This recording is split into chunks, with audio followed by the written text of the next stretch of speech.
بسم اللہ الرحمن الرحیم۔ السلام علیکم دوستو آج میں آپ کو حضرت امام حسین علیہ السلام کے چھوٹے بیٹے جناب علی اصغر علیہ السلام کی شہادت کا واقعہ سنانے والا ہوں۔ 10 محرم کے دن جب حضرت امام حسین علیہ السلام نے اپنے دوست، اپنی اولاد، اپنے عزیز و اقارب اور اپنے اصحاب کو اللہ کی راہ میں قربان کر دیا تو میدان کربلا میں حضرت امام حسین علیہ السلام فوج یزید کے سامنے فرماتے ہیں کہ میں آپ کے نبی کا نواسا ہوں۔ تم لوگوں نے کیوں میرا راستہ روکا ہے؟ تم لوگوں نے کیوں میرے بچوں کا پانی بند کیا ہے؟ کیوں آل محمد کو رلا رہے ہو؟ لوگو، اس ہزاروں کے مجمع میں کوئی ہے جو میرے نانے سے محبت کرتا ہو اور مجھ غریب کی مدد کرے، جو نبی کریم صلی اللہ علیہ وآلہ وسلم کی بیٹیوں کے پردوں کی حفاظت کرے۔ امام حسین علیہ السلام نے جب میدان کربلا میں آ کر دشمنوں کو جنگ کے لیے للکارا تو خیموں سے بیبیوں کی رونے کی آوازیں بلند ہو گئیں۔ امام حسین علیہ السلام خیموں کے پاس آتے ہیں اور فرماتے ہیں کہ بیبیوں سے کہو کہ رونے کی آواز بلند نہ کریں کیونکہ میں ابھی زندہ ہوں۔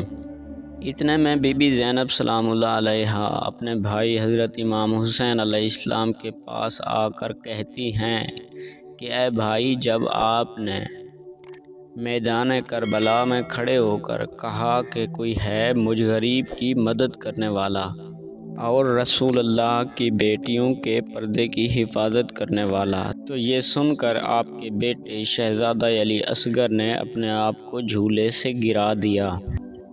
تو امام حسین علیہ السلام کی آنکھیں نم ہوتی ہیں اور فرماتے ہیں کہ اے پیاری بہن، میرے علی اصغر کو میرے پاس لے آؤ۔ امام حسین علیہ السلام علی اصغر کا ماتھا چومتے ہیں اور اپنے پیارے بیٹے کو چادر میں لپیٹ کر میدان کربلا کی طرف روانہ ہو جاتے ہیں۔ یزیدی فوج سوچتی ہے کہ اب حسین کے پاس بچہ کچھ نہیں ہے، اب یہ قرآن لے کر آ رہا ہے۔ تو وہ یزیدی ایک دوسرے کو دیکھ کر کہتے ہیں کہ اب حسین قرآن لے کر آ رہا ہے، اب اس کے پاس اور کچھ نہیں بچا، اس کی کوئی نہیں ماننی۔ تو امام حسین علیہ السلام میدان کربلا میں پہنچے اور چادر کو ہٹا کر علی اصغر کو اپنے ہاتھوں پر بلند کیا اور فرمانے لگے کہ اے لوگو، تمہارے نزدیک قصوروار میں ہوں، اس 6 ماہ کے بچے کا کیا قصور ہے؟ 3 دن سے پانی نہ ملنے کی وجہ سے اس بچے کی حالت بہت نڈھال ہو گئی ہے، ہو سکے تو کچھ بوند بچے کو پانی دے دو۔ یزیدی فوجی ہنسنے لگے اور ہنس ہنس کر کہنے لگے اے حسین، پیاس تمہیں خود کو لگی ہے اور نام اس بچے کا کرتے ہو۔ یزیدی فوجی کہنے لگے ہاں، ہم ایک شرط پر پانی دے سکتے ہیں، اگر تیرا بچہ واقعی پیاسا ہے تو اسے کہو کہ خود ہم سے پانی مانگے۔ امام حسین علیہ السلام نے علی اصغر کی طرف دیکھا اور آنکھوں میں کہنے لگے اے علی اصغر، آج اپنے نانا کی امت سے پانی مانگو۔ بس جیسے ہی امام حسین علیہ السلام نے فرمایا تو علی اصغر علیہ السلام کے لب ہلنے لگے اور یزیدی فوج کی طرف دیکھ کر کہنے لگے اے ظالمو، 3 دن سے میں پیاسا ہوں، تمہارے رسول کا خون میری رگوں میں بہتا ہے، مجھے 2 گھونٹ پانی کے دے دو۔ بس جیسے ہی جناب علی اصغر نے پانی مانگا تو یزید کی فوج میں تہلکہ جاری ہو گیا، کوئی منہ چھپا کر رونے لگا تو کوئی ایک دوسرے کو کہنے لگا کہ یہ بے قصور ہیں۔ تو جیسے ہی عمر بن سعد نے دیکھا کہ ہماری فوج باغی ہو رہی ہے تو اس نے حرملہ سے کہا کہ اے حرملہ، جلدی سے اس بچے کو چپ کرو ورنہ ہماری فوج باغی ہو جائے گی۔ تو حرملہ عمر بن سعد سے کہتا ہے کہ جو انسانوں پر تیر چلائے جانے والے تھے وہ تو ختم ہو گئے۔ تو عمر بن سعد کہتا ہے کہ تمہارے پاس کون سے تیر بچے ہوئے ہیں؟ تو حرملہ کہتا ہے کہ جو جنگلوں میں جانوروں کے شکار کے لیے استعمال کیے جاتے ہیں تیر، وہ میرے پاس بچے ہوئے ہیں۔ تو عمر بن سعد کہتا ہے کہ جلدی سے وہی جانوروں والے تیر اٹھاؤ اور علی اصغر کا نشانہ کرو، نہیں تو ہماری فوج باغی ہو جائے گی۔ تو جیسے ہی حرملہ وہ تیر اٹھاتا ہے اور علی اصغر کا نشانہ لگاتا ہے تو وہ تیر حرملہ کے ہاتھوں سے گر جاتا ہے۔ پھر حرملہ دوسرا تیر اٹھاتا ہے اور وہ دوسرا تیر بھی اس کے ہاتھوں سے گر جاتا ہے۔ وہ تیسرا تیر اٹھاتا ہے۔ جب تیسرا تیر حرملہ کے ہاتھوں سے گرتا ہے تو عمر بن سعد چیخ کر کہتا ہے کہ حرملہ تم بہت بڑے تیر انداز اور بے رحم انسان ہو، لیکن اس بچے پر تم تیر کیوں نہیں چلا پا رہے؟ حرملہ کہتا ہے کہ اس بچے کو مارنا میرے لیے کوئی بڑی بات نہیں ہے، لیکن جیسے ہی میں تیر کو تیر کمان میں ڈالتا ہوں اور علی اصغر کا نشانہ لگاتا ہوں تو سامنے خیام میں علی اصغر کی ماں جھولی پھیلائے مجھے دیکھ رہی ہے۔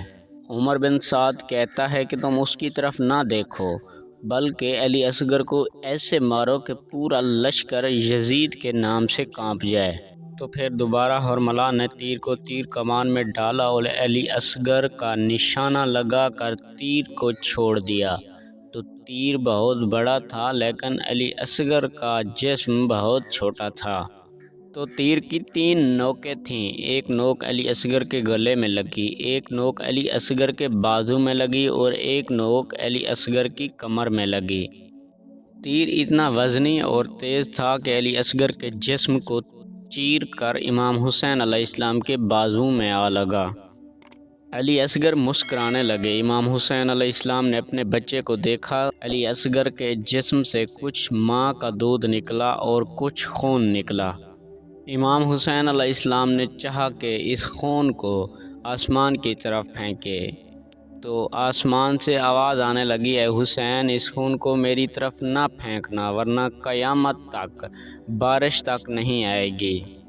تو پھر امام حسین علیہ السلام نے سوچا کہ اس خون کو زمین پر ڈال دوں، لیکن زمین تڑپ کر کہنے لگی، اے حسین، اگر آپ نے علی اصغر کا خون زمین پر ڈالا تو قیامت تک سرسبزہ نہیں ہوگا۔